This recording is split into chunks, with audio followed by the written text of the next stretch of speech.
In today's experiment, we will be performing chromatography, a process used to separate a mixture into different parts based on how fast they move. In this experiment, we will be separating the dyes found in 3 different colored pens.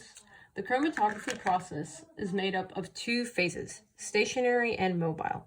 Stationary means staying still and not moving, while mobile means moving. So in this case, this diagram represents how we will be separating the different dyes in the pens. Here in this little blue square is the mobile phase, which is made up of isopropyl alcohol.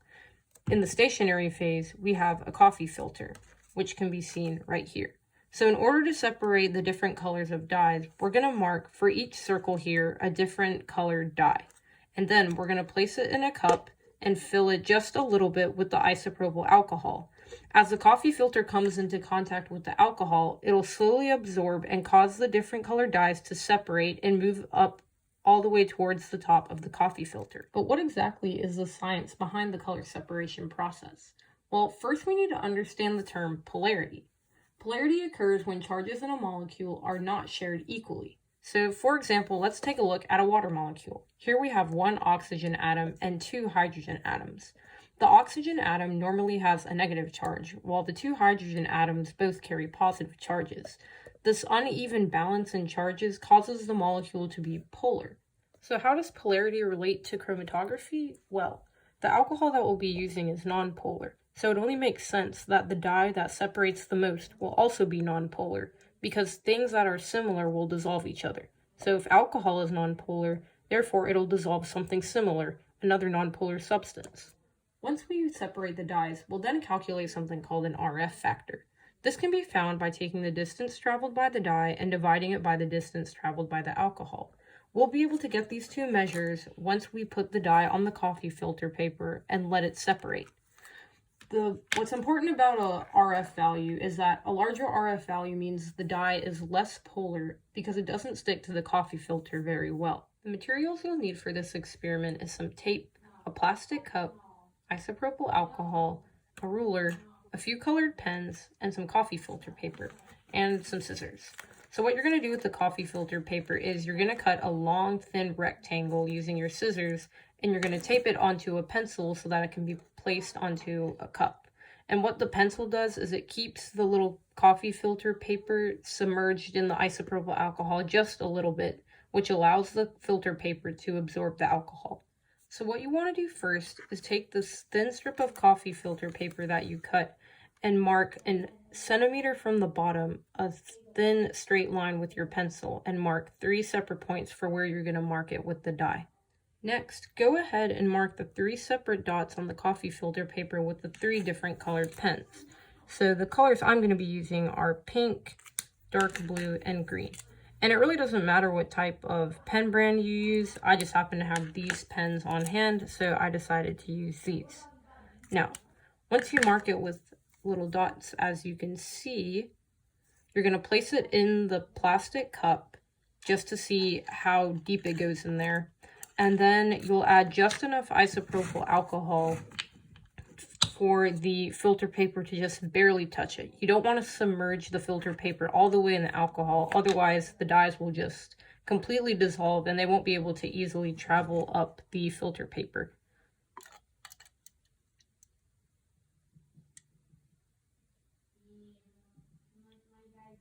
So after I go ahead and add some alcohol, I'm going to submerge the filter paper inside.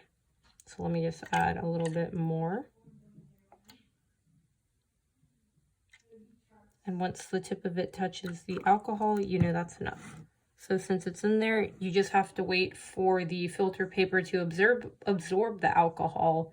And then once it absorbs, you'll be able to measure it using your ruler and calculate the RF factor. So after I've gone ahead and marked the filter paper with a little pencil mark right where the alcohol stopped absorbing, I'm going to go ahead and take my ruler and measure the starting point from here all the way to where the alcohol absorbed.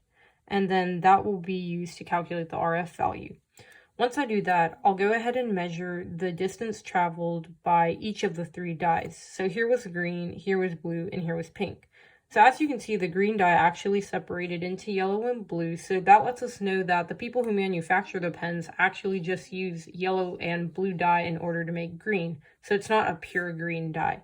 The same can be said for the dark blue, where if you look closely, it's actually dark blue that kind of transitions more into like a violet purple color.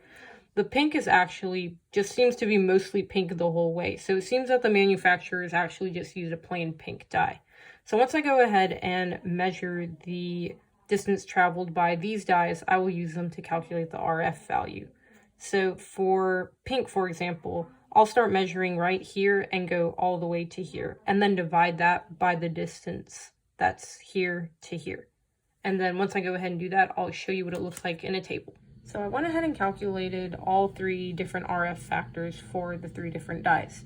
Pink turned out to be 0.63 centimeters, green 0.39, and blue 0.53. Since green was 0.39 centimeters, this is the smallest number, and therefore that means it was the most polar. Pink, on the other hand, had the largest RF factor, and therefore is the most nonpolar. So with isopropyl alcohol, it's actually considered a nonpolar compound.